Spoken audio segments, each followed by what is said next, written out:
Hi, everyone. This is Dr. Diane Hayden with Natural Nutmeg's Lunch and Learn live videos, where we interview our expert contributors on how to deal with the COVID-19 situation and uplifting interviews on everything related to holistic lifestyle, natural therapies, and how to integrate more holistic tips into your daily life easily. And today I'm excited to have with me Pat Heverin. She is a coach, consultant, mediator, and educator whose passion is helping others to grow their personal vitality and professional leadership by aligning with the wisdom of the natural world. She is the author of Magic in Plain Sight, When Acceptance is the Healing, and is the former senior teaching faculty with the Four Winds Society's International School of Energy Medicine. Pat has led workshops across the US, Canada, and Latin America, and works worldwide with clients via Zoom from her Woodbridge, Connecticut office. Thank you so much for being with us today. How are you? I am doing great. And this is actually my home office, but my other office I haven't been in much, but I am now in my Right. home alcove. So Yeah, that's nice. yeah, yes.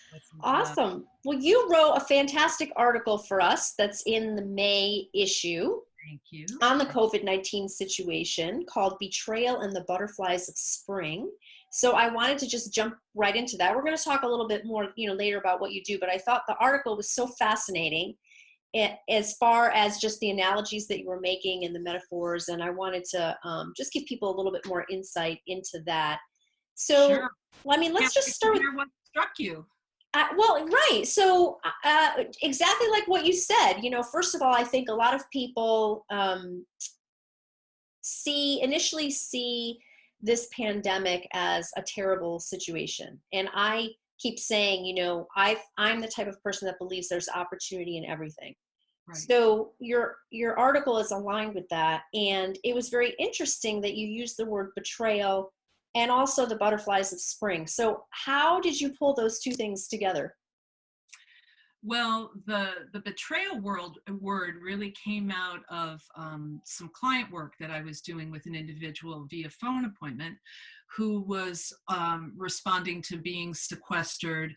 The whole situation with the pandemic for her was really challenging, in particular because she had received a neurological Lyme diagnosis a couple of years ago, and as a result of that, lost really her career, lost a relationship, lost her salary. Everything was gone in an instant. So she had been put into uncertainty in a different kind of way than we have through the pandemic. But adding the pandemic to the mix, it really sort of ratcheted up her anxiety. So, we were just starting our conversation, as I always do when I'm working with people either in my office or at home. I'm doing a lot of deep listening because one of the things that I know is true is that within our stories and within our words, there are always pointers that are pointing us to exactly what we need if we can cultivate the listening ability to hear them. And so she was the one that said three different times, and she was talking about, sort of being this blank slate. What was she going to do next? She didn't know what was going to be happening next. And there are all these shoulds that come up, like I should be doing this. Her vocational coach that has been assigned to help her kind of navigate this new world of disability and what to do with a diagnosis of a disability in the work world with the skills that she has. And she was dealing with a lot of shoulds. And so she used that word three different times in the course of the conversation. And what I was hearing, she was saying betrayal, and I was hearing betray all. And all I could think of, I listened a lot for those images. And I know that this time of spring, of mid-spring is the time, in spring we're moving out of the place of unity where everything is sort of at one underneath the surface. And when those little shoots pop up from underneath the ground, we begin to see individuation in nature. We begin to see that the buds that set on the branches of the trees are unique and different and distinct. And it's sort of akin with this idea of adolescence and what happens when, you know, we can remember back when we were adolescents, or if you're lucky enough to have an adolescent in your home, you know that sometimes you have to kind of plug your ears and close your eyes and betray everything in order to really find out who you are and what is the heart of who you are. And so I was hearing that in my client's story, and the necessity of, you know, sort of stepping back from the shoulds and the plans, which are right now up in the air for everybody, and really taking on that opportunity to find that medicine in the misfortune, to be able to go in and hear for her what was true in her heart of hearts. And that's very much akin with this time of spring, where we're looking at individuation and uniqueness in the garden. We know that we're all connected, but to see our uniqueness. And oddly enough, social distancing is giving us that opportunity right now too. You know, we're incredibly connected with one another, and we know that because we're all sharing, for the first time ever, you know, globally, we're all sharing a very common experience. And yet we can't get too close. We're as closer than ever, but at the same time, that distance gives us an opportunity to find how we are individually apart from the whole. Right. So that's how Betray All came up, and it was really just in the neo-shamanic tradition that I have been trained in. It's a form of what we call tracking, of opening up to what's in front of us and seeing it from a different perspective. And so sometimes the words will morph, or images will come in, and we follow them like a cookie crumb trail to see what else may be there to help us find that opportunity you were talking about in misfortune or challenge or difficulty, or something internally or externally that we're really caught by. Yeah, I think what's so interesting, two things, is that first of all, when you're the person speaking, you know, whatever you're struggling with, it's very hard sometimes for you to listen, I guess, like that. You need that you know, a person like you, the objective person, to be able to pull out what is the person really saying. Like, you're noticing that she's saying the same word 3 times. But not only did you notice that word, you totally flipped it to a different perspective. Whereas even if she picked up on, gee, I'm saying betrayal a lot, I feel like if that was me, I would be focused on who's betraying me and why am I feeling betrayed. I'm saying that word, so there's something about the word, but you took the word apart to actually give it a different meaning. Right, right. And that's, you know, really, again, in ancient cultures, and this whole idea of being able to shift our perspective in order to have an impact and shift the world is very much the basis for journey work of all different kinds. The internal realm, to be able to go inside and to hold something, to encounter something that is outside of us from a multiplicity of perspectives and dimensions. Because, you know, a cigar is not always a cigar. It's whatever meaning we make of it. And we're creatures that want, because of our minds, we want to make meaning, we want to seek meaning. And so how we encounter what we experience in the outside world, how it lives inside us, is going to determine and sort of rally around what occurs for us next. It will help to inform. You know, we can see a medical diagnosis, for example, something that is cancer. Is that, and many people in hindsight will look back and say, you know, the time that I was diagnosed, it changed my life in so many ways. And it became finding the opportunity that was in the cancer to say, well, okay, there's a threat right now. What is at the essence of what's most important to me? First of all, there is dealing with the cancer, but not just to cut it out and to surgically remove it, but to, at the same time, be able to say, first, this is what has visited and what is the opportunity in it. And before we tend to to put it away and throw it onto the trash pile. So it's working with these polarities and these paradoxes. Because usually we like to get rid of the things we don't like, and we like to chase the things we do. We all do it. It's a part of human nature. But, you know, what if we can actually look at the things that are very difficult and find within them value and beauty? And what can happen when the things that we're attached to, we can step back from and see where there might be a little bit of poison in what we're holding so precious, because it gives us tunnel vision. And that tunnel vision is necessary if you want to be able to you know, to take the arrow back and meet the target. And that's important, but it's also can eclipse lots of other opportunities that we don't normally see when we get so focused on something. Right. So I sort of work like that a lot with people, to be able to look at both sides of the story and to be able to encounter it from both perspectives. Yeah. One of the things that I'm learning is that there's a purpose for challenges in your life. So I used to, well, I probably still am sometimes, you know, the person that you just spoke about, where if you see something negative or you see something difficult, you want to get rid of it, push it away. It means it's not good, that kind of thing. And I'm realizing that there's a purpose for a challenge in your life. That's how you grow. Absolutely. Basically, yeah, it's being put there for a reason, to see how you react, how you get another opportunity to change your reaction, a different way to look at it, an opportunity to shift your perspective. Right. And at the same time, to not bypass the feelings that are there too. So it's not a process of sort of whitewashing over our feelings. And we want to be able to feel something fully, to be able to encounter its sort of the cause and effect of it in a very practical and pragmatic way. And then also use our perception and our perspective to be able to see what else is there within it for us. And that is, you know, it's really a multiple of dimensions that we can operate on at any given time. And that helps us to create a new story. Right. Exactly.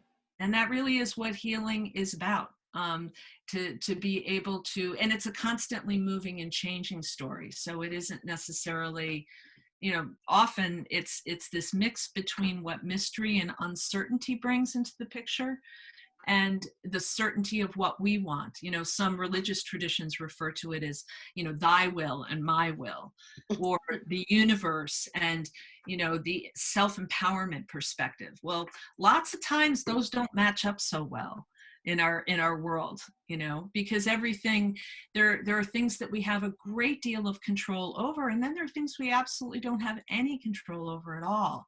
And how do we as human beings, you know, navigate our relationships, our jobs, our communities with these variables that are oftentimes, you know, struggling with each other, or even within ourselves, being pulled in two directions. But Right. that's really what a whole life is about, is to be able to encounter all aspects. You know, when we talk about, for example, a partnership like marriage, there's a reason why those vows are made about sickness and in health, in good times and in bad. Because when you're bringing yourself to any endeavor, any commitment, whether it's our own fullness of self, we have to navigate both polarities. Unless we're, you know, that's how we work as a true team.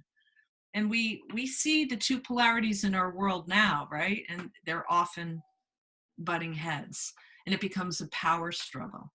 So the real trick of betraying all is to hear our own voice, to make sure that we can stand apart from the conditioning of our world and all those shoulds that come from inside and outside of us, to hear ourselves, to know that, and then in the fullness of knowing ourselves, be able to contribute our own offerings to others in community. So to have that self-respect then allows us to respect the other buds on the trees and how they bloom and how different they look. So it's you know, so that we're really returning to that idea of living in a garden of diversity with a shared you know, connection with each other. Right. This is really, I think, what human beings are now doing with our opportunity, because we've ignored nature and the way the natural world has operated for so long. And it's so vital to be able to get back in sync with the organic and natural unfolding of things, because we have been trying to control it all for so very long, and we haven't done a really great job of it for the earth and for the planet and other species. Right. Well, it's been amazing to see how many people are just outside and walking and spending Yeah, time in right. nature. And I have this one friend who every weekend, her and her family have been just driving and, going on a long drive and going to different parts of Connecticut where they can hike and be out in nature. And, they're posting on Facebook that this never would have happened because her husband works a lot or he's traveling, he's not there, and she's got all these responsibilities. She owns her own business, and it's just really an amazing opportunity for them to be able to spend all this time with their kids and doing it in nature. Right. And to slow the pace down and to come back to ourselves and to our immediate loved ones and to our neighbors. I mean, I think it's been really great at neighbors helping other neighbors. We have a neighborhood thread in our community, and somebody makes a lasagna and gets on there. Who needs food tonight? Don't be shy. Contact me. The kinds of things that maybe have always subtly been there between two or three people are now, we all are in this together, like all the billboards say, on the highways now, or the storefront signs. We have to rely on each other. Yeah, I think we're also realizing that we are all connected, Yes. and that there's even though you still see a lot of separation, I think, and just in terms of people's belief systems maybe around like why this happened and what's going on and why certain places are still under restriction, not under restriction. There's probably always going to be a little of that, but I think more and more people are realizing, wow, like you just said, this is probably the only thing that most of us can ever remember that has connected everyone globally. Yes. I mean, this is for the history books. And this is a time that, is at the beginning of a lot of the prophesied times of a great change. Who knows? But certainly something is going on. Whatever your belief system is, something unprecedented is happening. And it's affecting us internally as well as externally. I think, people that I talk to, and this isn't just my client base, but friends and family members, people who are lonely. I mean, it seems like everyone who has a particular something that's been chasing them for a long time, or a part that has been unhealed or been calling for their attention, is being provoked forward now and amplified. So people who are living alone and who may struggle with loneliness are getting that intensified in their life by this. And this is, again, we can succumb to that, or we can find ways to say, okay, this is up, and I try to push it back by getting really involved all the time, by going out and doing things. But sometimes that glosses over what that loneliness is really beckoning us to look at. And so this is a tremendous opportunity for confronting the things that we really haven't wanted to confront. And I'll tell you, many people I know, most people I know, have got something that has been provoked forward by this. Yeah, definitely. Well, I Yeah. mean, it goes back to what I was saying about challenges. Many people don't want to feel those uncomfortable feelings, and so you'll do anything to distract it. And now all those distractions really have been taken away for the most part. Right. And so what we do with that, I mean, we have to feel the feelings of it, because the distraction serves the, oh, don't want to look at that. So the first step is to confront it and to accept it. And then to be able to see how we might shift our relationship with it in order to have from it, a new future travels out from it. I mean, there's hundreds and hundreds of stories I have where I've been in witness of this with people, both in groups and individuals, where where their ability to see something in a new way unfolds a completely different future. Wow. That's amazing. Yeah. And it really is based on perspective. And, you know, as you mentioned before, that's really hard when we're caught in our own stories and we're really attached to telling our tales and our narratives the way we know them, the way they've always been, you know, and we identify with them.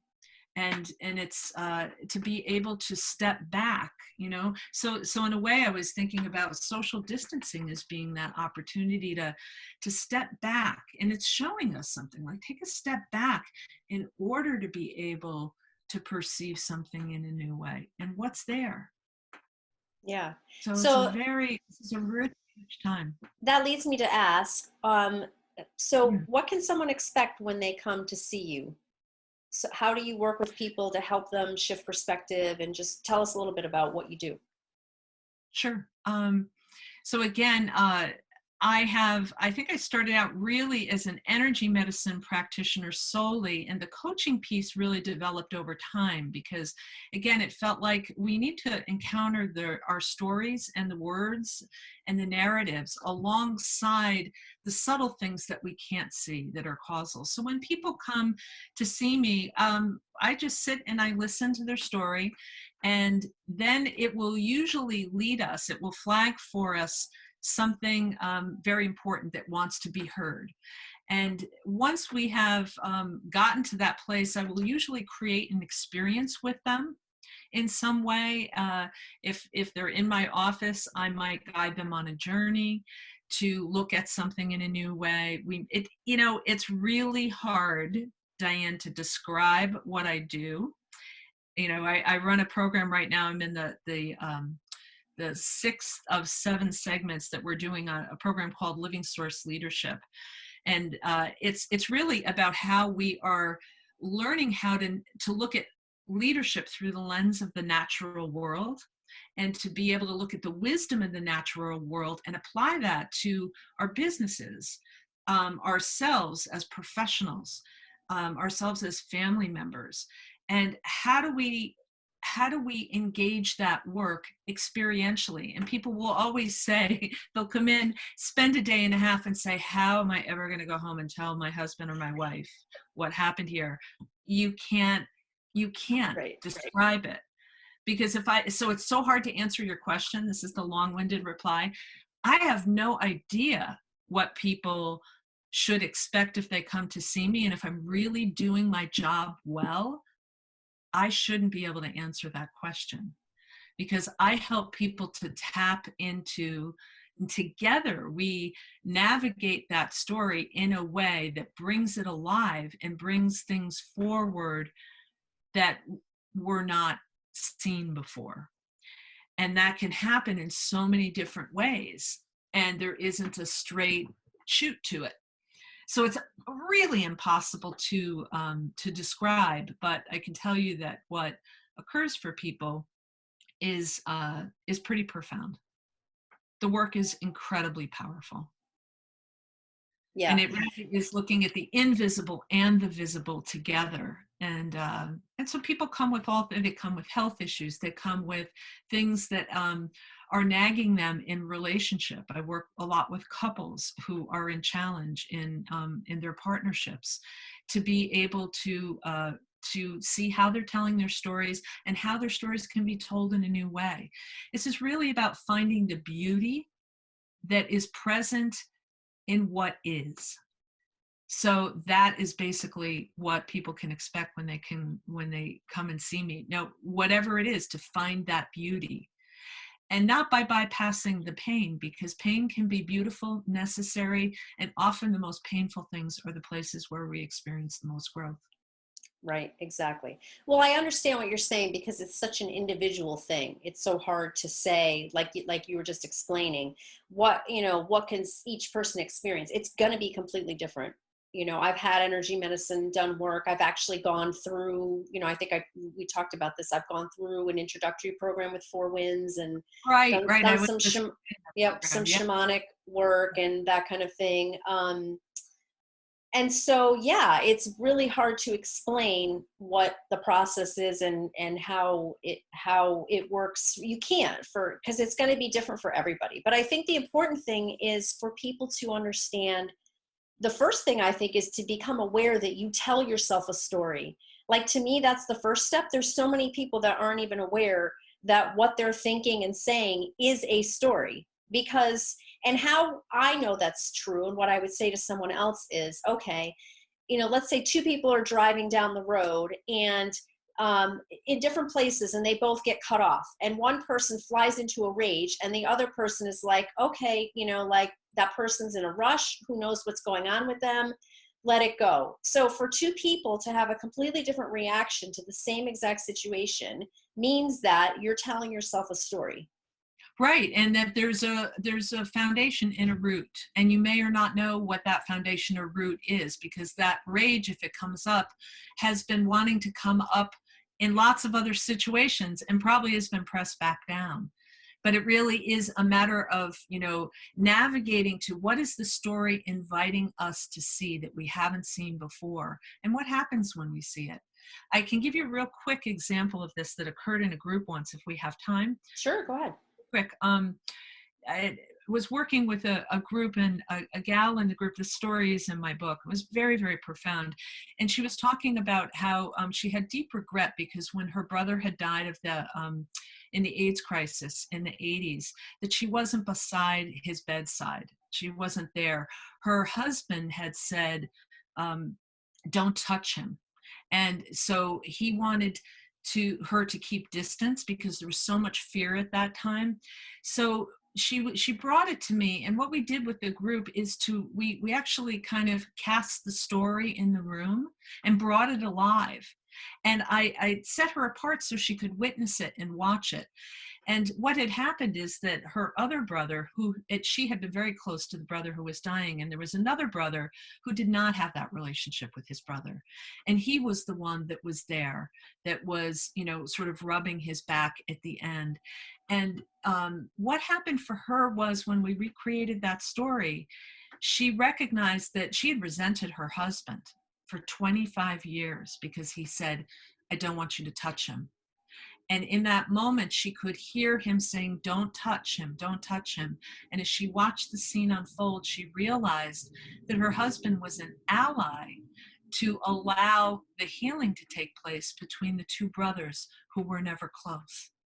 And that changed her whole perspective of regret, of not being the one who was holding her brother's hand when he died. It also allowed her to see the beauty that came from that experience for her other brother. And it allowed her to see her husband as an ally rather than an enemy. And all of that in one instant shifted. So those are, I think that's can show you how a perspective can release 25 years worth of resentment and regret just by seeing it in a new way. Yeah, that's amazing. Well, And that's all we did, was we just staged it. yeah. And I just had her husband, I didn't know where it was going to go, keep saying, no, you can't touch him, don't touch him, don't touch him, which is the thing that was really pissing her off, right? But she heard it. And then she could see what was happening. No one spoke a word. They just were just in the moment. She had described the scene, and they enlivened the scene, and then she saw it. For 25 years, she carried that around, and it really, really had affected her life. Oh, I'm sure. I'm sure, And then in one instant. So Right. I try to do that on a one-to-one basis when people come to me, and it's a talent, it's a gift, it's also something we can learn. So the education piece is really important. As I do a lot of the work that I do with people individually and in groups, is um, to share how we can look at these things for ourselves, how we can step back, can merge with something, how we can turn it over and see it from a variety of ways. It's always easier with other people, but there are things that we can do for ourselves as well. Capacity building is a really important part. Yeah. That story is amazing. That gave me chills. And it's just really eye-opening to to hear that story and to think whatever intention her husband had, whether it was strictly just, he was afraid that she was going to get it and he didn't want her to die, so he didn't, he was going to do everything to, Right. Keep her but safe. Right. right. But why did he have that feeling? Like someone else may not have had that feeling. Was there something like subconsciously being sent to him to make him be the person, like you said, to keep her away so that the other two brothers could connect? That's the mystery, isn't it? Yep. And that's the beauty and the mystery of the unknowable. And we'll never know the answer to that question. But if we have the courage to be able to step back and to see something and behold it in another way, it opens the door to a relationship with that mystery. And because we'll never know the answer to that. But we have the capacity to find that in every situation in the world and inside ourselves. It's challenging. Yeah. So And it's it comes back to what you said earlier, that everything we tell ourselves is a story, and it's all how we choose to interpret it and look at it. that's right. And hopefully, that this time of our individuality or our betrayal, and listen to the heart of ourselves, to get back home to the essence. We're all at home now. This is time to come home on so many levels, and to be able to be at home on so many different levels, and yet recognize the impact that we're each having in a global way, in ways that we never imagined before. This is a tremendous opportunity. And if we can learn for this and take this back into all of our relations and all of our activities, whatever that looks like on return, we have the opportunity here to actually make a real difference. Look at what we're doing to Mother Earth, or not doing. Right. Right? What are we not doing by Yep. by not getting into our cars and driving everywhere? I mean, there's already healing that's occurring within this. There's a whole new world on the other side of this. And if we stay awake, Right. if we Yep. stay awake. Yep. That's the key. Yeah. Well, this has been awesome. I thank you Really, so really much. And thank you for how, the opportunity. sure, how can people get in touch with you? How would you like them to connect with you? Sure. For individual couple sessions in office or on the phone, about 40% of the work I do is with people I've never met all across the country and outside the country. My telephone number is 203-444-4424. My website is www.livingsource.us, US, kind of like that, Living Source Us. Mm-hmm. Right? So those are the two ways, and it's info at for the email address. But if you go, there's a beautiful video that greets you on the website that gives you an idea for 1 minute and 45 seconds to try to put some words to what it is I do, because it is super hard to articulate. But the video kind of brings it alive a little bit, and there's lots of words to read there about that and about my experience in the past and professionally and in this work. Great. Well, this has been amazing. And this video is recorded. It'll be up on our website at naturalnutmeg.com and on our social media sites at Natural Nutmeg Magazine. And I hope you all enjoyed it, and reach out to Pat. And thank you again, Pat, for being with Thank us. you, and thank you for doing all you're doing with getting Oh, thank you. out and getting and having these really great little luncheon times. It's awesome.